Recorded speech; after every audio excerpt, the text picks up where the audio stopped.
عندي لكم واحد السؤال اللي غيقدر يجيك ساهل انك تجاوب عليه، ولكن الا ريحتي بقيتي كتفكر فيه بزاف تقدر ما تلقاش كاع واحد الجواب. واش انت فعلا اللي كتكون كتحكم في القرارات ديالك، ولا الدماغ كيختار قبل منك وكيعطيك داك الاحساس باللي راك انت اللي قررتي؟ مثلا ملي كتوصل للتليفون ديالك لا ما تحس، ولا ملي كتجاوب في شي موقف بالزربه ومن بعد كتندم.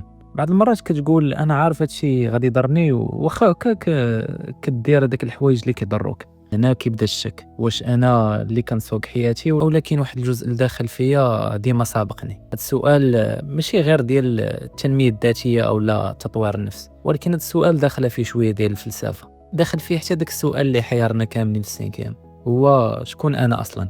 اذا اللي ما كناش حنا كنختاروا، دونك علاش غادي تندم انت؟ وعلاش غادي تهز المسؤوليه؟ وشنو هو المعنى ديال خاصك تبدل حياتك؟ حيت في الحياه ديالنا كاملين كنستعملوا هذه اللغه ديال انا قررت، انا حبست، انا رجعت، انا بدلت راسي الى اخره. ديما كدوي بواحد الصيغه ديال انا، ولكن واش هذا الانا هو اللي كياخذ القرارات في الحياه ديالك، او لا غير واحد المتحدث رسمي بالسميه ديال الدماغ؟ يمكن يبان لك هذا الكلام غير تخربيق ويجيك غريب، ولكن في الصراحه يوميا كاينين بزاف ديال الحوايج اللي كنديرهم بواحد الشكل اوتوماتيكي بلا ما نحسو. تدخل الابليكاسيون ديال الواتساب بلا ما تحس، كتجاوب وانت معصب، من بعد كتقول ما عرفت مالي. كتكون ناوي تركز في شي حاجه حتى دماغك كيديك لشي بلاصه اخرى. دابا السؤال، الا كانوا بزاف السلوكيات ديالنا ما كنتحكموش فيهم، في كاين الحريه في هادشي؟ هذا النقاش ماشي جديد، قرون والفلاسفه كيحاولوا يلقاو واحد الجواب. واش الانسان حر او لا مربوط بالرغبات ديالو والدوافع؟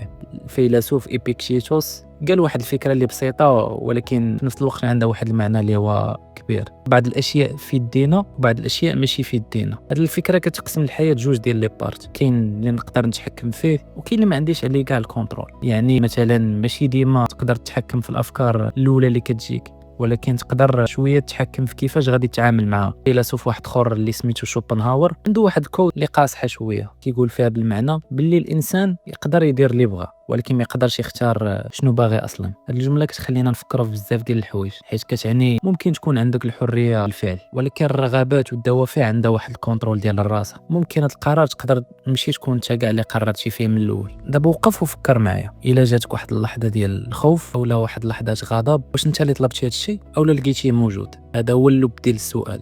الدماغ ما كيتسناش منك ديما الامر مباشر، بحال شي موظف الدماغ خدام النهار كامل حتى فاش كتكون ناعس، كيقارن، كيتوقع، كيعالج الذكريات اللي دازو وكيبقى حاضر من الخطر، كيقلب على الراحه ديالو وكيحاول يخلي ديما الريزرفوار ديال الطاقه عامر. واحد المعنى بسيط، قبل ما تقول انا غادي ندير، راه كاينه بزاف ديال الخدمه اللي دارت في الكواليس. مثلا الا مديتي يدك للتليفون يمكن يبان لك هذا القرار بسيط، ولكن قبل من هذه اللحظه كاين بزاف ديال البروسيس دار. واحد العاده اللي كتكون ديما كديرها اللي هي كتمد يدك للتليفون، ديما كتسنى مكافآت صغار، كيكون الملل، الخوف من انها تفوتك شي حاجه، ودماغك تعلم بلي راه التليفون كيعطيه واحد دوز ديال الانتباه والمتعه. يعني مرات القرار اللي كيبان لك انت حر فيه يمكن غير كتكون ديك المرحله الاخرى اللي وصلاتك، بحال انت كتعطي غير لا بروف اولا كتحاول تكانسلي هذا القرار، اولا بعض المرات يقدر ما يتشاوش معاك دماغك ياخذ القرار منه لراسو. وهذا الشيء ما كيعنيش بالضروره بلي راه ما عندك حتى شي سيطره على الذات ديالك، ولكن كيعني باللي الوعي ديالك ماشي اول واحد كيوصل للبيرو، بعض المرات كيوصل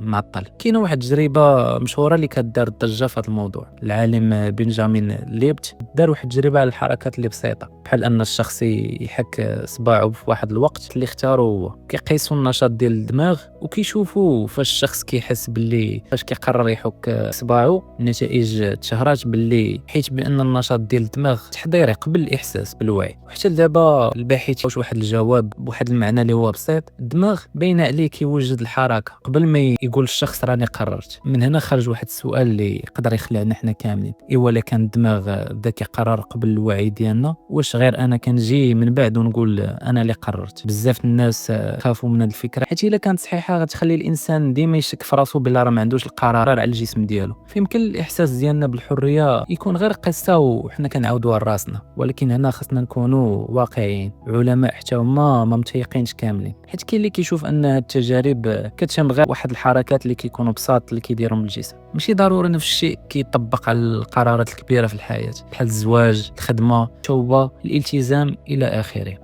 حتى ستانفورد كتذكر أن التفسير ديال النتائج اللي دار العالم ليبت واحد النتائج اللي مثيرة للجدل كيف ما كيتقال، وما فيهاش واحد النقاش اللي هو محسوم. يعني تجربة مهمة، ولكن ماشي المعنى ديالها باللي راه صافي اتخذنا واحد القرار بأن ما عندناش الكونترول على الذات ديالنا. أنا كنظن أن أحسن فهم لهذا الموضوع هو الدماغ كيولد واحد الاقتراحات اولا كيف ما كيتسموا سجستن. فاش كتفرج دابا مثلا في هذا الفيديو في يوتيوب، الا صغرتي السكرين غيبداو يبانوا لك فيديوهات على اليمين اولا لتحت على حساب فاش كنتي كتفرج. هادو كيتسموا اقتراحات، ماشي ديما كتعطي الاوامر نهائيه. يعني يطلع لك الغضب، كيطلع لك الخوف، يطلع لك الشهوه الى اخره. ولكن من بعد كاينه واحد المرحله واحده اخرى، واش غادي تمشي مع هاد الدافع اولا غادي توقف وتشوف وتقرر. هنا في كيبان لك بان الحريه ماشي ديما كتكون من الضربه الاولى. هذا قريب شويه حتى الفكر اللي لمح ليه ليبيت. حتى الا كان واحد الاعداد مسبق للفعل، فربما كيبقى عند الشخص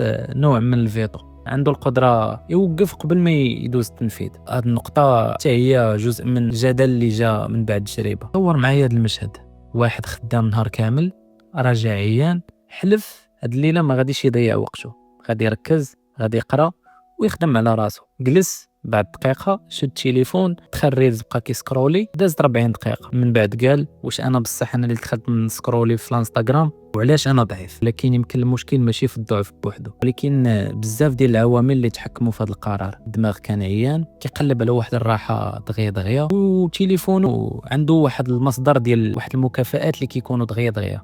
انتباه زل مورا ما خدم نهار كامل، والوعي دخل متاخر. اذا هو ما عندوش حريه. لا، يعني الحريه ماشي واحد البطونه اللي هي سحريه. الحريه كعضله كباقي العضلات اللي عندنا في الجسم ديالنا. هنا كنوصلوا لواحد النقطه اللي هي فلسفيه، ولكن غادي نبسطوها. الا كان في الداخل ديالك رغبات بحال الخوف، عادات، ذكريات، واحد الحوايج تعودتي عليهم،